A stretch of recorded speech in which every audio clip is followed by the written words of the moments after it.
Joe Biden has won the primary in South Carolina, and now he says it's on to South Carolina. Biden won when black voters rejected Bernie Sanders and his socialism. As one black voter told an exit pollster, quote, "The way I understand Bernie's plan is I do the work, then a white man in a big white house takes my money and spends it on what he wants to spend it on. Then I go back to work, and then he takes my money again." That reminds me of something in black history. I can't quite put my finger on it, but it wasn't good. Unquote. In a moving victory speech to a schoolyard full of little girls who kept backing away until they hit the far fence, Biden said, quote, "You know, a lot of people said a frog couldn't become an ashtray, but I just kept saying, 'Where am I?' and pushed on until a man or even a truck isn't the same thing as a guy I used to know named Corn Pop, or maybe it was popcorn, or possibly jujubes. I love those, except the black ones. You got to stick those under the seat, unlike black voters who you just have to lie to a lot. Why, I remember the time I got arrested trying to fight apartheid with Nelson Mandela. His hair smelled as good as a little girl's." Unquote. The other Democrat candidates said they were not discouraged by Biden winning the primary. Bernie Sanders, in a speech to the Castro Literacy League and Execution Squad, said, quote, "I happen to believe that I have presented the best and quickest way to turn this country into a ravaged wasteland full of poverty and despair, and I don't think the voters will settle for second best." Unquote. Elizabeth Warren said she hoped her fellow socialists actually would settle for second best, and Pete Buttigieg dropped out of the race, saying he just realized he's been reading the Bible upside down and could be in big trouble. Trigger warning, I'm Andrew Klavan, and this is The Andrew Klavan Show. I feel hunky-dunky, life is tickety-boo. Birds are winging, also singing hunky-dunky-doo. Ship-shaped, ipsy-topsy, the world is zippity-zing. It's a wonderful day, hurrah, hooray! It makes me want to sing. Oh, hurrah, hooray! Oh, hooray, hurrah! So the Conservative Political Action Conference, CPAC, was going on over the weekend. I noticed there were people lined up to see Michael Knowles and have their pictures taken, which marks the death of the conservative movement.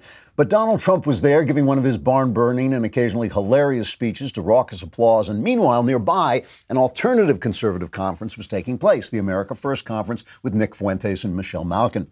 Now, I'm in deep disagreement with the America Firsters. I've talked about this. Theirs is a sort of old-fashioned European-style blood and soil conservatism, which, as I've said, might make a certain amount of sense in European countries founded on racial identity, but I think those ideas are essentially un-American and ultimately un-Christian. Plus, I actually love living in a revolutionary, multi-ethnic, crazy quilt America that binds together different kinds of people under the aegis of our very specific founding ideals of limited government, personal liberty, individual responsibility, and so on. That's what the left is trying to destroy. That's what I like. So I disagree strongly with Fuentes and Malkin, but I think it's utterly 100% wrong to ban them from broad-based speech platforms like Twitter or YouTube or Facebook. Let them speak. That is also part of the American way. But it's not wrong to keep them out of places where they oppose their ideas, like CPAC or like the Young America Foundation. Just like a religious service has a right not to have other religions preach in their hall. Christians can say to Muslims, you can't preach here. Muslims can say to Jews, you can't preach in our mosques. I mean, that's what it is. It's an idea. Mainstream conservatives have the perfect right to say to America First, no, you don't represent what we represent. Go speak elsewhere. And that's what CPAC did to the America Firsters. That's not censorship, though the Firsters like to play victim and pretend it is. But here's the more important point. Notice that the right marginalizes people we feel are bigots and Jew haters and radicals. Now let's turn to the left. They have their crazies too. They have people who praise mass murderers for their literacy programs. That's insane. They have people who, just like the America Firsters, are anti-Semites, who can't conceive why a free country like America should ally with a free country like Israel. That's a puzzler. They find that puzzling. The left has people who want to destroy the free enterprise that makes this country great. And whereas we on the right relegate the America Firsters to the sidelines, the left has their crazies and their haters and their destroyers in the Senate, in the House, behind the news network anchor desks, and on the presidential campaign trail. Every philosophy has its extremists, and we're responsible for our response to them. That's why the right sends ours to the margins. The left wants to send theirs to the White House, and that makes all the difference in the world. We're going to talk about Biden's win in South Carolina and the aftermath, the wild politicization of the coronavirus and the fact that they're denying that they're wildly politicizing it, and the Afghan peace deal, which is a really big deal that nobody's really covering very much. But first, let us talk about Another Kingdom. The second entry in the Another Kingdom trilogy is coming out. The novel is coming out. You can already pre-order it. It's published tomorrow. You can pre-order it on Amazon, but it is out for real tomorrow. Austin Lively, who was once just an out-of-luck Hollywood screenwriter, is now a chosen hero caught between two worlds and in two dual quests, both in Los Angeles, California, and in the magical medieval world of Galiana. It's a fantasy adventure that millions of people have listened to on podcasts. You've heard the podcast. Get the book today on Amazon. It's a beautifully, beautifully produced book, and you can read it again and again, and you will like it. All right. Let's start with the aftermath of Joe Biden, which was basically the big news was that Pete Buttigieg dropped out. Oh, yes, I have to start with Helix Sleep. They call it Helix Sleep, but for me, it's Helix Lie Awake Comfortably because I never sleep. But on a Helix mattress, at least as I'm lying awake thinking, wow, I am really comfortable lying awake here all night long. But you will probably fall asleep because that's what most people do when they hit a Helix Sleep mattress. Helix Sleep has a quiz that takes just 2 minutes to complete and matches your body type and sleep preference to the perfect mattress for you. Go to helixsleep.com/Klavan, take the quiz, and they will match you to a customized mattress that will give you the best sleep of your life, or for me, the best lying awake of my life. Whether you're a side sleeper, hot sleeper, you like a plush or firm bed with Helix, there's no more confusion and no more compromising. Helix mattresses have a 10-year warranty. They're made here in America, and you get to try it out for 100 nights risk-free. Helix is also offering up to $200 off all mattress orders at helixsleep.com/Klavan. Get up to $200 off at helixsleep.com/Klavan. You can sleep soundly or lie awake thinking to yourself, how do you spell Klavan? K-L-A-V-A-N, there are no E's in Klavan. As I was saying, let us start with the aftermath, which is Pete Buttigieg dropping out. Here he is giving his concession speech, I guess you'd call it, cut 2. We got into this race for a reason. We got into this race in order to defeat the current president and in order to usher in a new kind of politics. And that meant guiding our campaign by the values we like to call the rules of the road. Respect, belonging, truth, teamwork, boldness, responsibility, substance, discipline, excellence, and joy. And every decision we made was guided by these values. One of those values is truth, and today is a moment of truth.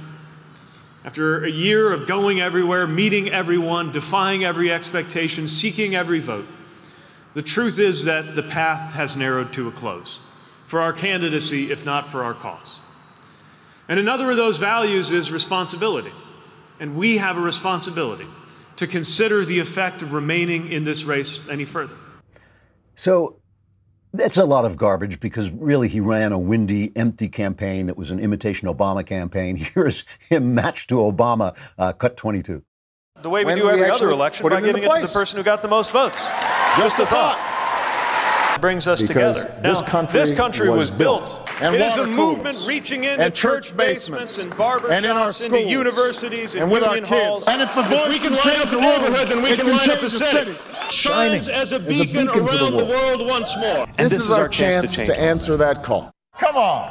I don't like the guy very much. I think he's an empty identity politics candidate. I never liked him. I think his ideas were actually radical. He just looked like a moderate on TV. The other big news, of course, was that Tom Styer dropped out of the race. And the other big news was that Tom Styer was in the race to begin with, which you may not have known. So that is what happened afterwards. Let's look at the race itself. Now, obviously, this was Biden's plan. This was his thing that he was touting all along, that he had a firewall because the black folks were going to turn out in South Carolina and put him over the top, and that's exactly what happened. Now, again, I've often said that this doesn't work all the time when you wait and you think I'm going to win down the line, and it still may not work because tomorrow is Super Tuesday, and he's still trailing in every possible poll. But this was a big victory over Bernie. He got 48% to Bernie's about 13%, I think it was.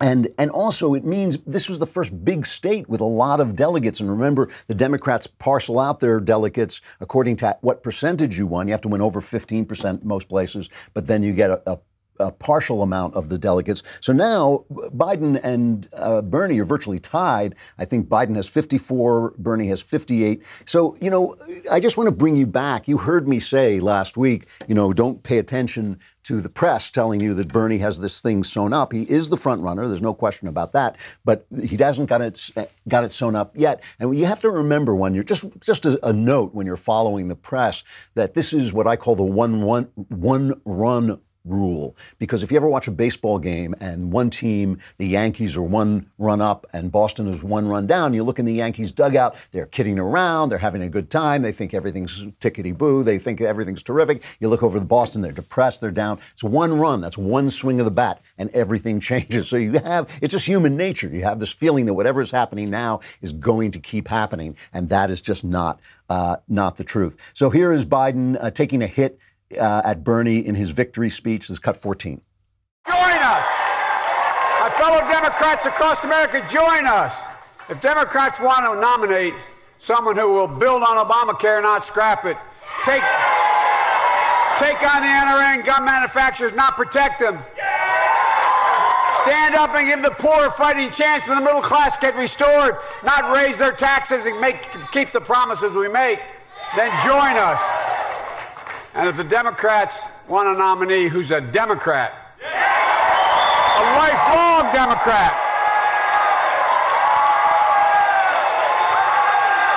a proud Democrat, an Obama-Biden Democrat,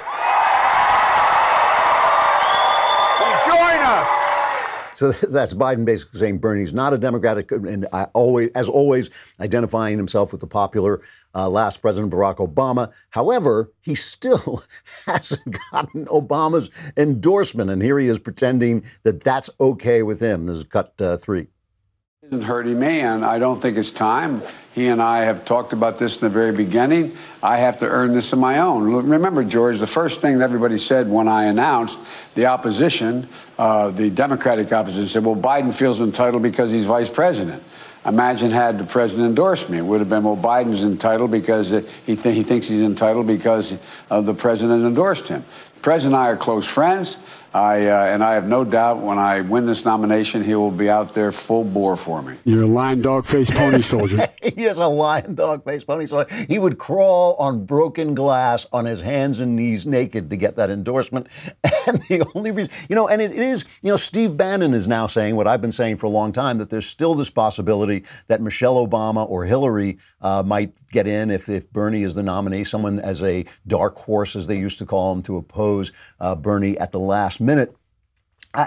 Michelle Obama, I think she'd be a strong candidate because people like her so much, at least out of the gate.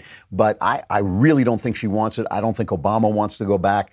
So I'm not sure. Obviously, I don't know her mind. But I doubt that. Hillary would just be a terrible mistake. They'd be actually better off with Bernie. Bernie might actually come from behind. And Bernie is still, there's something thuggish about Bernie when they bring this stuff up. But Bernie is still saying that he deserves it. He was challenged. Who was it who was challenging him? George Stephanopoulos, I think, was challenging him, and that he said the last time out in 2016, he said that, it really mattered who got the delegates, not the voters. But now he's saying something different. Here's the cut from Bernie. I want you to think about it for a moment. If we go into Milwaukee, into the Democratic Convention, with a lead, having won many, many states, having won the people's vote, and that is reversed at the convention, how do you think people all over this country are going to feel? Do you think really that will give us the unity? You talked about unity. We need unity.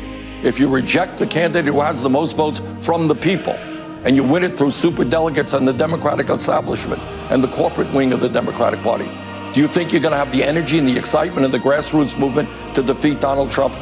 I honestly don't think you will.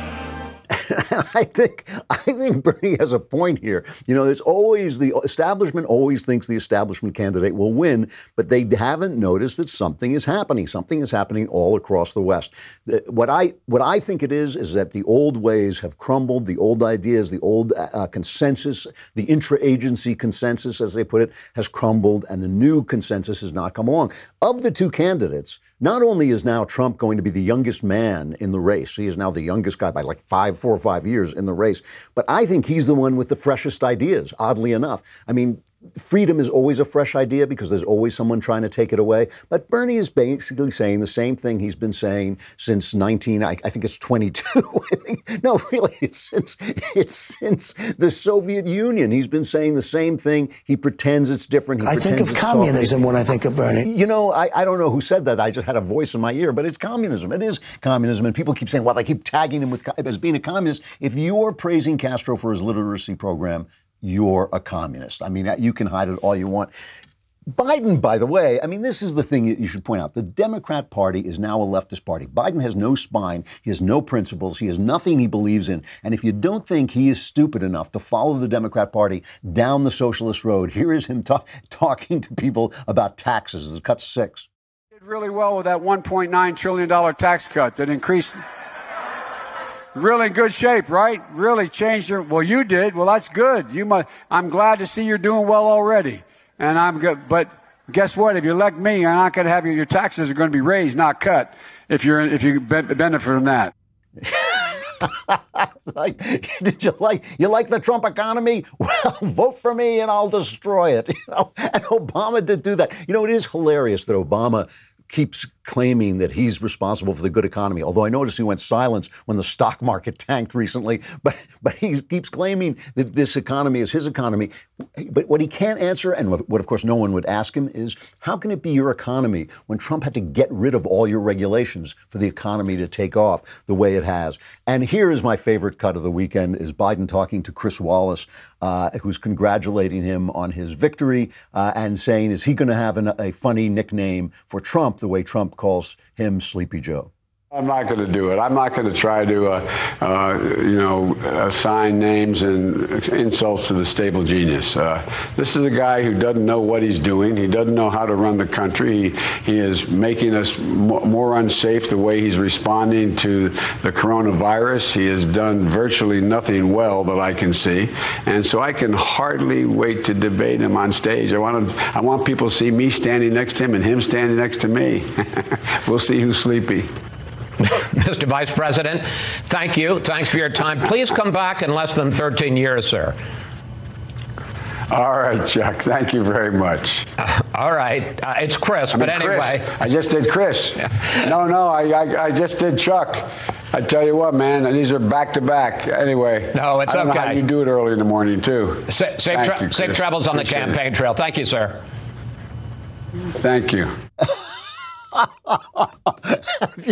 Have you ever seen an angry lion mother pick up her pup or cub by the neck and just shake it back and forth? I think that is what Donald Trump is going to do to Joe Biden if he's the candidate. I genuinely think of the two candidates that Bernie has a better chance. And that's dangerous for the country because Bernie is a genuinely dangerous man. I think he's a sick person. I seriously do. I think they keep saying that Trump is a sick person, but I don't see that. I think Trump is a rude, garrulous, huge character. But Bernie, to stick with a philosophy that has left so many dead, to stick with a philosophy that has destroyed so many civilizations, to stick with a philosophy that has been proved wrong again and again and again is some kind of mental glitch. That is not something that ordinary people do. All of us learn from life, and all of us change our minds, and all of us say, you know what, this didn't work. I'm going to do something different, but not Bernie. And he's, it's an interesting thing to me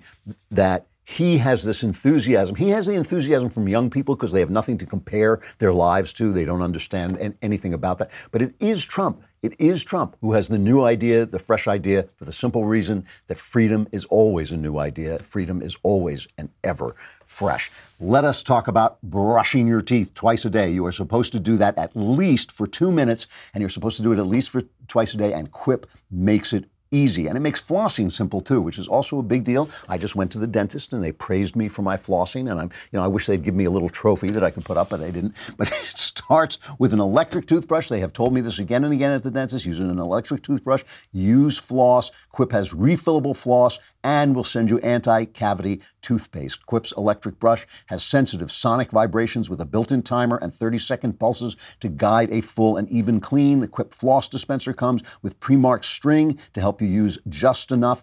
Plus, Quip delivers fresh brush heads and floss and toothpaste refills to your door every 3 months with free shipping, so your routine is always right. And if you go to getquip.com/Klavan right now, you'll get your first refill free. That's your first refill free at getquip.com/Klavan, spelled GETQUIP.com/Klavan. Quip is the good habits company. I know when I spell Get Quip, you're thinking, yeah, but how do you spell Klavan? There are no E's in Klavan. No E's in Klavan. I just make it look easy. So the coronavirus, there's really no point in a way in talking about the news about the coronavirus because it's a virus. It acts the same way as every other virus. It spreads. Stay home if you're sick. Keep your kids home if they're sick. Wash your hands. They tell you not to put your hands on your face, but human beings are always putting their hands on their face. But, I know my eyes get itchy around this time of year, so I try to put a Kleenex in my eye. Just do the regular things. It's a virus. It will spread. But here is the thing that you want to notice. First, Donald Trump has done a lot of good things. The Trump administration, let's say, has done a lot of good things that have kept the spread of the coronavirus slow in the United States. It's going to spread here. Viruses spread. That's what they do. But he has done a lot of good things that have kept the spread slow. New York Times, I'm quoting Matt Margolis over at PJ Media. New York Times science reporter Donald G. McNeil Jr. noted that the Trump administration took, quote, aggressive measures like barring entry to non-Americans who were recently in China and advising Americans not to go to China or South Korea, and that this strategy worked despite the fact that the World Health Organization officially poses travel and trade restrictions and reiterated that even as it declared the epidemic a global emergency on January 30th. So the World Health Organization was saying no travel restrictions. The Trump administration was saying yes, and that has helped. Republican Senator Tom Cotton said on Friday that the single most consequential and valuable thing done to stop this virus from already spreading throughout the United States was when President Trump decided to shut down travel to China last month. He also acknowledged that the so-called experts who opposed the decision at the time eventually admitted that it bought valuable time to prevent the spread of this virus in the United States. The CDC's Public Health Preparedness and Response Team called the travel ban an extraordinary measure, not in a good way, and China blasted the travel ban. And by the way, what's his name? Chuck Schumer, the Democrat who's just been doing nothing but complaining, he didn't defend this at all. He was too busy with impeachment to defend the China ban. So we're going to play a little game called the Chuck Todd Challenge. Republicans have been complaining that the Democrats are politicizing this virus, which is despicable. It is despicable to do. It is a despicable thing to do. I understand politics. I don't mind playing a little politics, even with an emergency, but it's despicable what the Democrats have been doing. And Chuck Todd says he doesn't see it at all. So he plays him on. He's talking to Mike Pence, who's heading, obviously, the task force on the virus. So Chuck Todd plays a montage of Republicans and conservatives accusing the Democrats of this, and then Chuck Todd makes a comment. Virus being weaponized as yet another element to bring down Donald Trump. Democrats are using this for their political gain to try and stoke fear in the American people, which is shameful, wrong, and I think un-American. For them to try to take a pandemic and seemingly hope that it comes here and kills millions of people so that they could end Donald Trump's streak of winning is a new level of sickness. None of this seems to match the facts. What facts are there that Democrats are doing this? Well, it seems like people are asking questions and they're concerned about the virus. This implies some sort of political motivation, which is kind of gross. It's kind of gross, says Chuck Todd. So let's take the Chuck Todd challenge, because Chuck never sees this. Chuck is always, I don't see any bias. Do you see any bias? You know, He's like Admiral Nelson putting his telescope to the eye that's gone. He just doesn't see it. It's gross. So let's take a look at what Trump said at one of his rallies about the Democrats and the viruses. Cut 12. Listen carefully. Now the Democrats are politicizing the coronavirus. You know that, right? Coronavirus. They're politicizing it. We did one of the great jobs. You say, how's President Trump doing? They go, oh, not good, not good. They have no clue. They don't have any clue. They can't even count their votes in Iowa. They can't even count. No, they can't. They can't count their votes. One of my people came up to me and said, Mr. President, they tried to beat you on Russia, Russia, Russia. That didn't work out too well. They couldn't do it. They tried the impeachment hoax. That was on a perfect conversation. They tried anything. They tried it over and over. They've been doing it since you got in. It's all turning. They lost. It's all turning. Think of it. Think of it. And this is their new hoax. Okay, very clear to anyone who speaks English as a first language what he was saying, that they have perpetrated this, they're politicizing this, and that's the hoax, okay, which he later made clear in answer to a question, but it was obvious, it's very clear to me. I'm sure it's very clear to you. Here's what NBC, including Chuck Todd, since we're taking the Chuck Todd challenge, here's how NBC reported the story. He was pressed about his comments at a rally Friday night where he called coronavirus a Democratic hoax against his presidency. NBC's Hans Nichols is at the White House with more. Hans, good morning.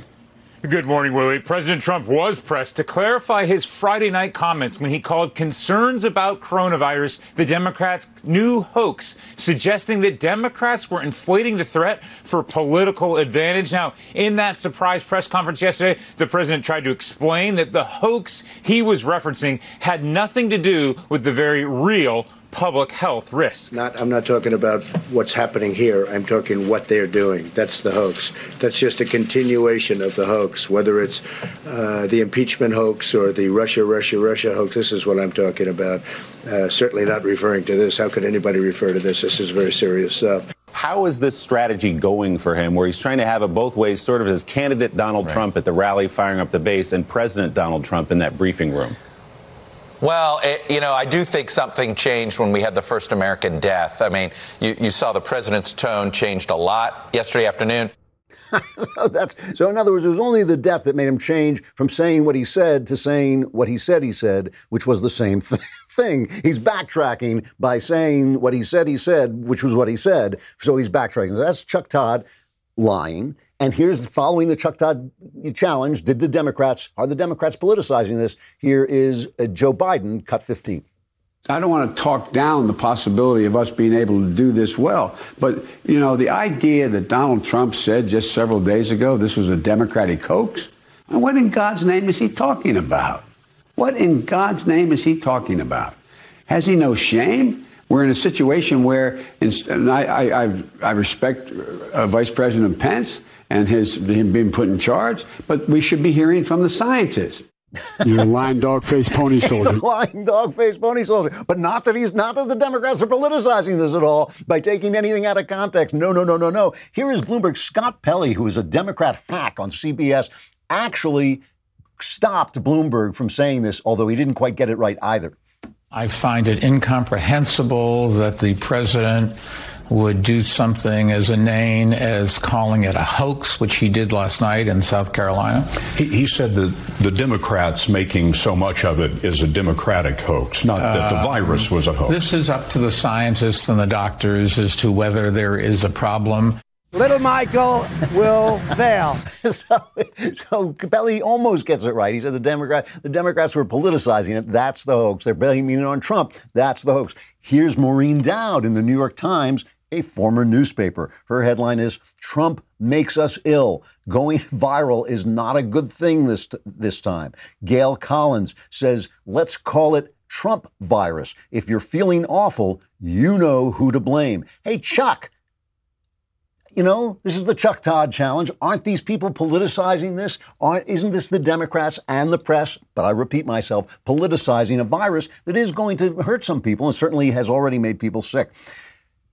You know, Thomas Chatterton Williams, who is a writer for all these places, The Atlantic and Harper's and all these different places, he put out a picture. He tweets a picture of Mike Pence, the vice president, and his task force praying before they have a meeting, which is very common among people who believe in God. I like to pray before meetings and before doing everything, basically. And so he puts out the picture of that, and he says, Mike Pence and his coronavirus emergency team praying for a solution. We are so screwed. That's like, you know, like, even if you don't believe, even if you have no faith, and I respect that. I think you're nuts, but even if you have no faith, what's the harm? It's not like they're not going to have the conversation. They're praying for guidance, which, by the way, works every single time, but never mind. Elizabeth Warren, I love her comment. She says, she sees this picture and she says, we're facing both a public health crisis and a potential economic crisis. We urgently need top experts at the table in public health and medicine, many of whom are women. There are no women. Pocahontas is not happy. She's not happy. Then there's the New York Times reporting that Dr. Fauci, who's he's the lead guy at not at the National Institute of Health, but at the place that deals with the infectious disease places. And the New York Times says Dr. Fauci has told associates that the White House had instructed him not to say anything more without clearance. Here's Fauci responding to that. Let me clarify it. I have never been muzzled, ever, and I've been doing this since the administration of Ronald Reagan. I'm not being muzzled by this administration. What happened, which was misinterpreted, is that we were set up to go on some shows. And when the vice president took over, we said, let's regroup and figure out how we're going to be communicating. So I had to just stand down on a couple of shows and resubmit for clearance. And when I resubmitted for clearance, I got cleared. So I have not been muzzled at all. That was a real misrepresentation of what happened. This is going to blow up in the Democrats' face big time, because I'm sure the virus will play itself out and I'm sure there'll be problems, but it will play. The public are watching, they see this, and the Democrats will have to pay for this in the election. You know, at ZipRecruiter, they believe that the staff matters. Now, we have wonderful staff here, but sometimes, you know, we have Rob Sterling, a producer of my show. You know, the other day he was talking to one of the female staff about how hot he was, and he set his pants on fire to show how that wasn't burned down one of the outbuildings. Man. So, you know, ZipRecruiter can keep these things from happening. I'm just making that up. But ZipRecruiter can keep these things from happening. If you are hiring, try ZipRecruiter for free at ZipRecruiter.com. ZipRecruiter.com/Klavan. Don't laugh through the URL. ZipRecruiter sends your job to over 100 top job sites with their powerful matching technology. ZipRecruiter scans thousands of resumes to find people with the right skills and experience for your job and actively invites them to apply. You can even add screening questions to your job listing so you can filter candidates and focus on the best one. ZipRecruiter is so effective that 4 out of 5 employers who post on ZipRecruiter get a quality candidate within the first day. To try ZipRecruiter for free, go to ZipRecruiter.com/Klavan. That's ZipRecruiter.com/Klavan. ZipRecruiter.com/Klavan. ZipRecruiter is the smartest way to hire someone who knows how to spell Klavan. There are no easy Klavan. It's Klavan. Super Tuesday calls for super savings. The Democrats are ready to nominate a socialist. Well, I mean, they are all somewhat socialist, but the most obvious socialist is Bernie Sanders. We know that all of you aren't millionaires and billionaires, so right now we are offering you 25% off all Daily Wire membership plans using coupon code NEVERSOCIALIST. Those capital savings will come in handy for you just in case the off chance that Bernie is elected and completely destroys the economy. This deal will not last forever, so be sure to act now before it is too late. Daily Wire members get an ad-free website experience, access to all of our live broadcasts and show library, including The Andrew Klavan Show, the full 3 hours of The Ben Shapiro Show, access to the mailbag, and now exclusive election insight op-eds from Ben Shapiro. Join us for special events like tomorrow's Super Tuesday episode of Daily Wire Backstage, where we'll be breaking down and covering all of the Super Tuesday election updates in real time. As a member, you can ask questions that we will answer on the Backstage live stream. Along with all of this, of course, you get the one and only leftist tears tumbler. It is fashioned on the thigh, rolled on the thighs of virgins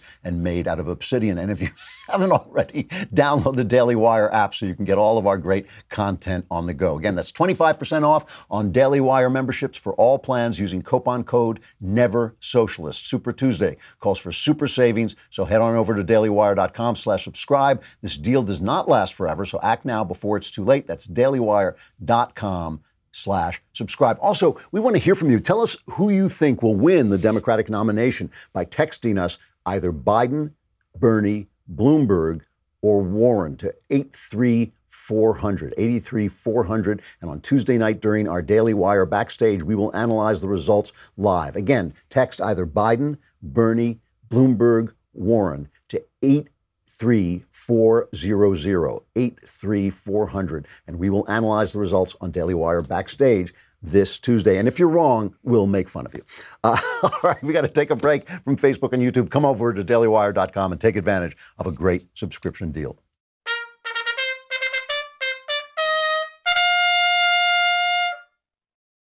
So virtually uncovered by the press, or at least down at the bottom of their coverage, is the fact that Donald Trump is moving to end the 18-year war in Afghanistan. He has made a deal, a tentative deal with the Taliban, the evil Taliban. Here's Mike Pence announcing, this is cut 21. The agreement signed today represents a historic step forward on the path to peace, and we remain hopeful that it will hold. Now, that being said, the president said if the Taliban continues to keep their word, and we just went through 7 days where we saw a dramatic reduction of violence against American forces in Afghanistan and innocent civilians. If that continues to hold, the president's made it clear that we're going to be able to reduce forces in the region. So, you ask if this is a good deal. Well, here's what's in it, reading from the Wall Street Journal. The Taliban or their representatives have agreed to negotiate with the elected Afghan government for the first time. The Taliban want to establish an Islamist emirate and have previously refused to talk to the Kabul government. The Taliban have also promised to reduce their attacks on Afghan civilians and troops as a week-long test leading to Saturday demonstrated as possible. For the first time, the Taliban have also, and this is a big one, they've forsworn support for al-Qaeda and are promising to prevent Afghanistan from being a safe haven for any group planning attacks against the U.S. And that's the reason the U.S. sent troops there after 9/11, because that's where the staging took place. And of course, the big question is, do we trust these guys? Margaret Brennan. I have to pause for, I always say nice things about Margaret Brennan, but I do want to say, CBS now has Margaret Brennan and Catherine Herridge, both of whom do an excellent job and who are straight shooters who ask tough questions of both sides. They should get rid of Norah O'Donnell. Norah O'Donnell is just bad. She's a Democrat hack, and when they have real reporters like Brennan and Catherine Herridge, they should capitalize on that and bring in some more. Anyway, Margaret Brennan had Mike Pompeo, the Secretary of State, on, and she asked him, can we trust the Taliban? This is cut 4. And you trust that? Don't trust anything. We're going to deliver. It's about actions. The agreement set out the conditions, it set out the space. But no, this deal doesn't depend upon trusting anyone. It has a deep, complex, well thought out, multi-month negotiated verification complex and mechanism by which we can observe and hold every member of the agreement accountable. We'll do that. It's not about trust. It's about what happens on the ground. Now, I've talked about this for a long time. I was over in Afghanistan for a very brief period of time, but I came back completely convinced that there was not that much that we could do there. It is hardly a country at all. It is a large expanse of savage territory filled with little tribes that are still fighting feuds of 200-year-old grudges. It's not like Iraq, where there was this infrastructure of civilization that could be changed. And when Obama ran for president and he said the real war is in Afghanistan, we have to win there, and this false war where we went after Saddam Hussein for no reason was in Iraq, I felt he got it exactly wrong. I'm not saying we should have gone into Iraq, but I am saying that was a war that was winnable. We had it won, and then Obama lost it. We had it won, and Obama lost it. That's just the truth. The surge won the war in Iraq. In the month before Obama took power, there were no American casualties. By the time Obama left office, the ISIS had a piece of Syria and Iraq the size of Ohio.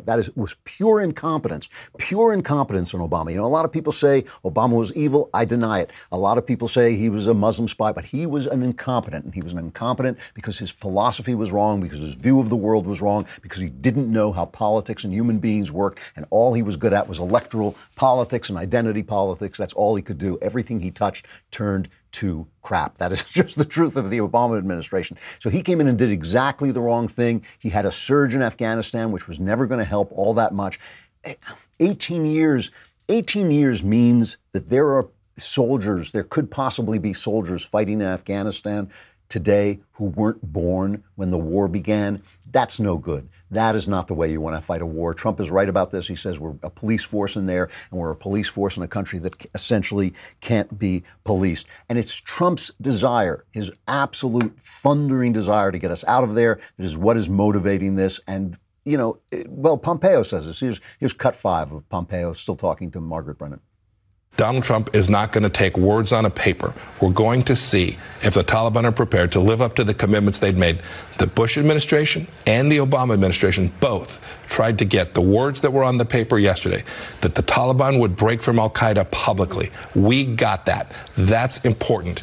Now, time will tell if they'll live up to that commitment, is our expectation. They have promised us they will do so, and we'll be able to see on the ground everything they do or choose not to do.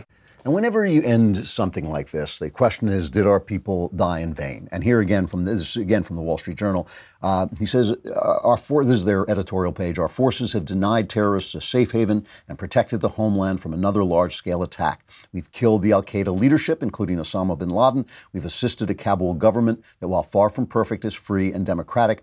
We have brought basic education to millions of young Afghans who never had it, and we have trained and equipped Afghan security forces to defend themselves. No one should diminish the sacrifices that Americans have made with their lives and long deployments by dismissing these achievements. Will they last? You know, ultimately, I'm sorry, but that's up to the Afghans. The Democrats are already playing politics with this. They're holding their fire a little bit. It's people like John Bolton and Liz Cheney who have come out against this. But the Democrats are holding their fire a little bit because they don't want to look like they're against peace. So they haven't been enthusiastic about this, but they haven't quite attacked it yet.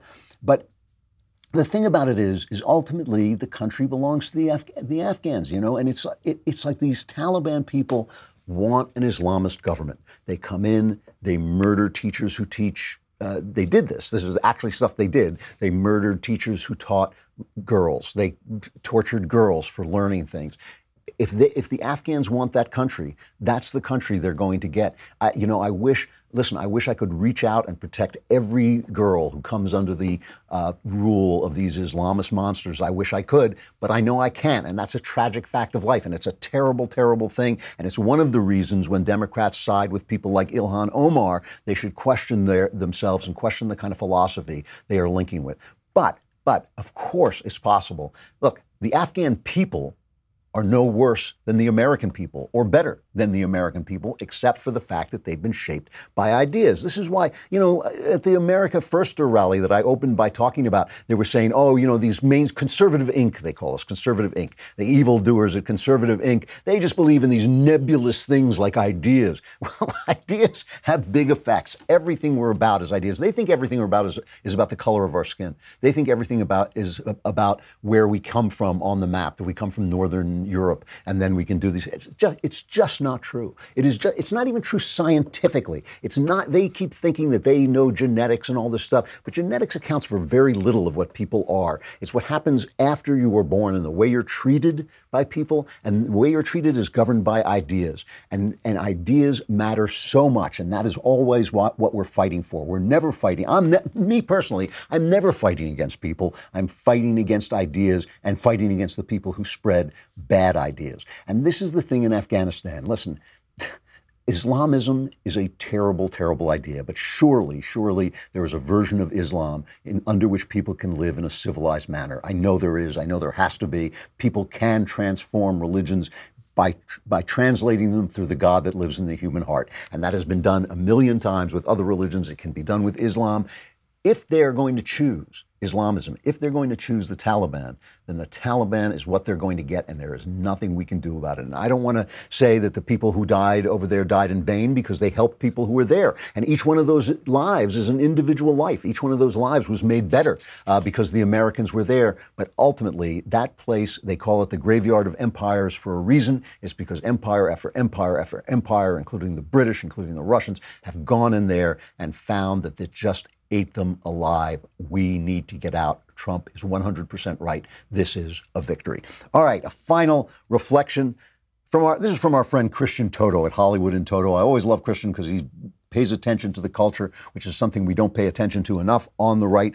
HBO Max streaming service, which is a separate streaming service than HBO itself, is going to have some kind of Friends reunion. It's a little unclear, but the cast of Friends is going to come back. And it's unscripted, so I'm not sure it's going to be an episode or whether they're just going to sit around and talk about it, but it's going to be shot on the old set, and all the Friends fans are very excited. So Christian gets Holly Thomas at CNN, who writes, as even devoted fans can recognize now, Friends often ended up on the wrong side of cultural history, highlighting many troubling norms of its time. What was this, the 90s, right? It was Friends. This reunion on HBO Max is a timely opportunity for fans and new observers to ponder exactly why many people still love this show, and to ask what the hopefully older, wiser group of friends might potentially acknowledge on the Central Perk sofa this time around. For starters, the Friends reunion might take a stab at talking about the original show's glaring lack of diversity, because it was about a bunch of white people, or the rare occasions someone who didn't fit the mold appeared on Friends. They were used as a foil for the L'Oreal-ready cast's experience. Take the treatment of Chandler's apparently but not explicitly transgender dad, who was played by Kathleen Turner, and her identity wasn't ever addressed head on in the show. But the general impression is that it's confusing and therefore traumatic for Chandler, which is reality. So basically, she wants Friends to apologize for reality. There are other LGBTQ concerns the gang could talk about. One of the show's longest running jokes is that Ross was dumped by his first wife, Carol, for another woman, Susan. While it was unusual in the 1990s to feature a gay female couple on TV, and particularly groundbreaking for its time to feature them as parents, that visibility is undermined by the main joke being that it's embarrassing for Ross to have been dumped for another woman. I know men who've been dumped for women. It is incredibly embarrassing. The slut-shaming mentality of the 1990s also occasionally emerged on Friends. One of the early sticking points of Richard and Monica's relationship is how many sexual partners Monica has had. When Monica reveals the number, Richard, her boyfriend, sits down, breathes a relief sigh, and says, "You had me thinking it was like a fleet." The strong implication is that had the number been higher, that would have been a problem. So she wants them to apologize for reality and human nature. Just amazing. And what Christian Toto says is they will. They will do it. And if they do, it will be a shame. And it is a shame. It is a shame that the left feels that they are so dominant in the culture that they can force even big stars to apologize for even a popular show like Friends. Our fault. We let it happen. We got to stop it. I got to stop. Tomorrow is Super Tuesday. I will be here. I'm Andrew Klavan. This is The Andrew Klavan Show.